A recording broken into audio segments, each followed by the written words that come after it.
Hello everyone. Today I'm sharing a beautiful and elegant ribbon embroidery floral design made on black fabric. I used soft pink, bright pink, and vibrant green ribbons to create these gorgeous flowers, buds, leaves, and delicate stems.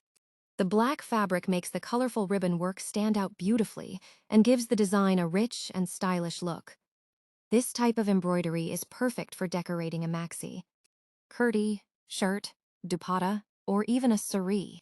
I love how the satin ribbons give the flowers a beautiful 3D effect and make the whole design look fresh and eye-catching.